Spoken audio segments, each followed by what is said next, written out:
What's good, sports family? We are back with another Fantasy Football 2025 waiver wire. This is week 6. Let's get it now. Our first waiver wire we want to pick up is Sam Darnold, Seattle.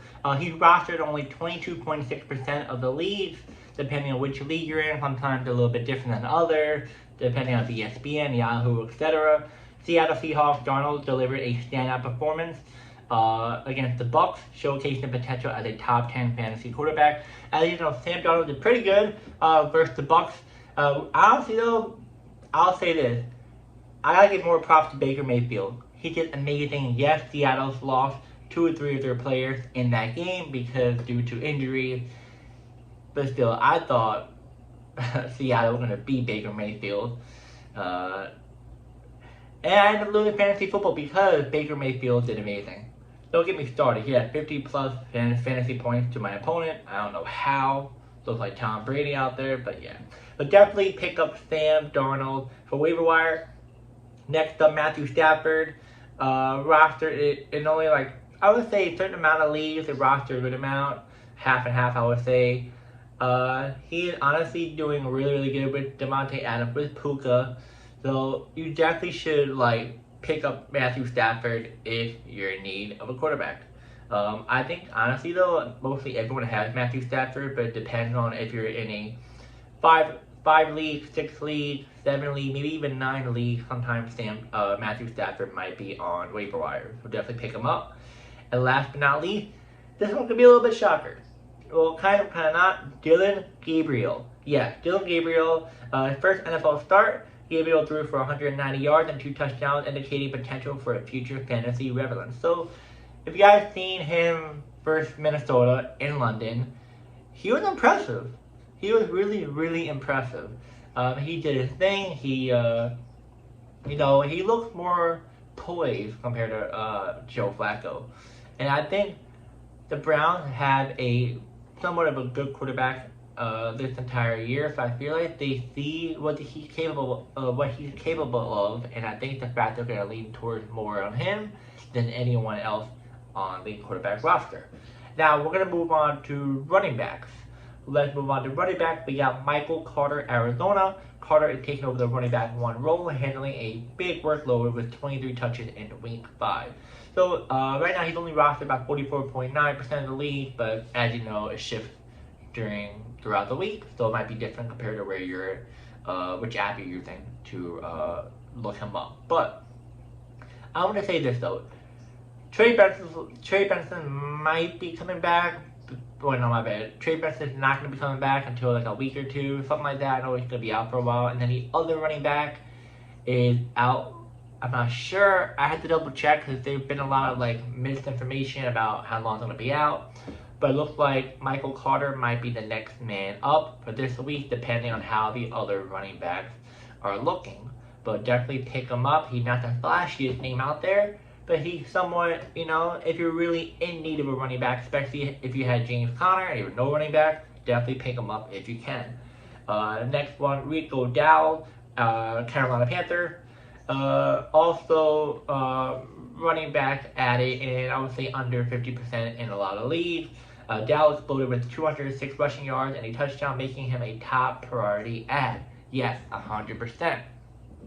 As you know, Chubber Hubber is out for a little bit, so definitely pick up Rico Dowdle. I feel like most of you already picked him up, but if you haven't, go pick him up. Last week, I think it was his best rushing performance in his career in the NFL, so definitely pick him up.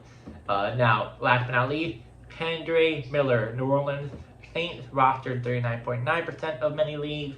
New Orleans Saints, with increased carries, Miller is becoming a big part of the Saints backfield. So as you know, Kamara is in the running back role number 1, but it looks like he is coming into his own. Now you're going to say, wait, is Kamara going to be losing his job? No. Kamara is still the number 1 running back for the Saints. If he gets injured or if they trade him away, which is more than likely not, look for Miller to be that number 1 guy. But right now, Miller looks like he wants to get more of a much more of the bulk load. And we'll see. Maybe it'll be 40% of him and the other 50% or whatever to Kamara. who really knows? But if he keeps on showing out week in and week out, he may actually, hey, maybe take Kamara's spot.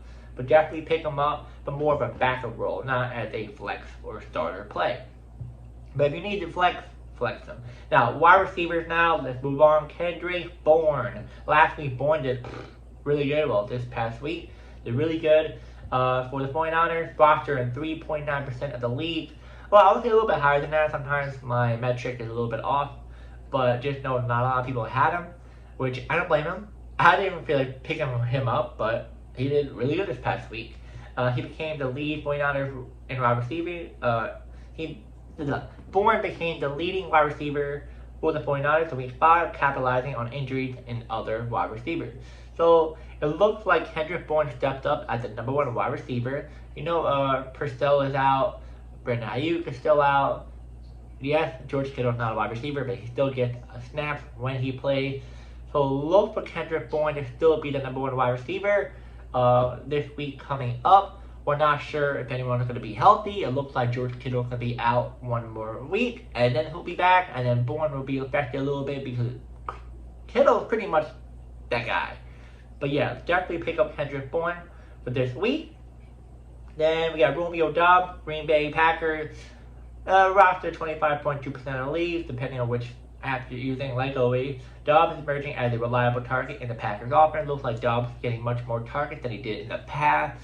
I think he feels much more comfortable depending on the play system that they're playing. No matter which game they're playing, I feel like he's getting into a mojo. I know most of you already have him, but I always say the fact that if you have less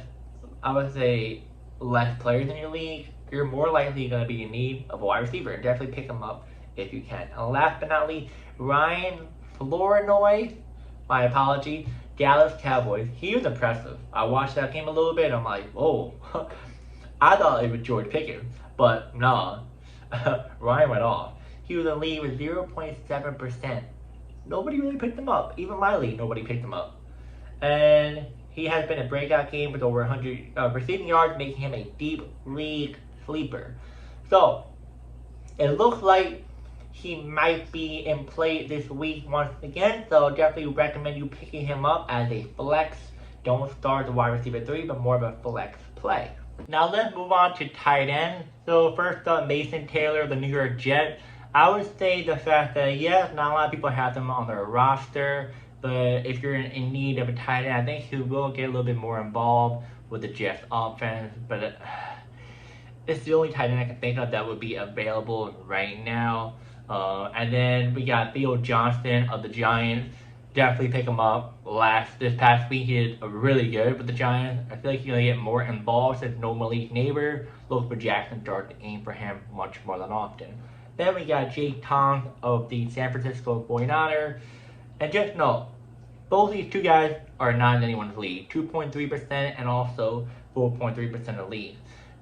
Jake Tong did amazing the last 2 weeks, especially the absence of George Kittle. The 49ers having another backup tight end that will do a lot. And look for Jake Tong to do another big breakout game this week because George Kittle won't be back until week 7. So definitely pick him up if you're in need of a tight end right now. Now let's move on to kickers. We got Brandon Aubrey, Dallas. Yes, he's been a little bit rocky lately, but he's still a valuable kicker. You should definitely pick him up on your waiver wire. And the last kicker we'll do is Cameron D, not to say the last name, Chargers kicker. Him also to give you a consistent kicking. I would say he's much more consistent than Brandon Aubrey the last 2 weeks, so definitely pick him up. I know these two are in leagues about 15% to 25%, depending on which app you use. And last but not least, defense. Defense wins bowl game. First up, New England Patriots picked them up. Did amazing versus Buffalo Bills. Yes, the points this past week wasn't the best, but not bad for 5 fantasy points versus a very high-powered Buffalo Bills team. So definitely pick up the New England Patriots defense. The Colts defense, definitely pick them up. I think every single week I'm always mentioning the Colts defense, pick them up. And then last but not least, the Green Bay Packers. So pretty much the Colts and the Packers roster percentage is like 40 to 50% and higher. The Patriots only 16%, and maybe a little lower. Honestly, though, I'm a little bit shocked. I thought the Patriots would be a little bit more of an ad, but since they were versing the Buffalo Bills this week, I don't blame people for not picking up the Patriots. And yeah, guys, that is the fantasy football waiver wire for the week 6. Yeah, there were some players I could mention to you, but to be honest, like, I could be here for hours and hours and tell you what's up. I could do a live, but it's a little bit too extreme for a waiver wire pickup, because I know more likely everyone that's viewing this video knows the fact that mostly all the players on the waiver wire are gone, because if you're in a 12 to 14 man league, you know for a fact there's no point. I feel like the small percentage of people who have a 9 waiver wire league, 9 player league, and so on. But yeah, let me know in the comments if I missed any other NFL players. And if I did, I will comment down below and tell you if you should pick them up or not. And I'll see you guys next video.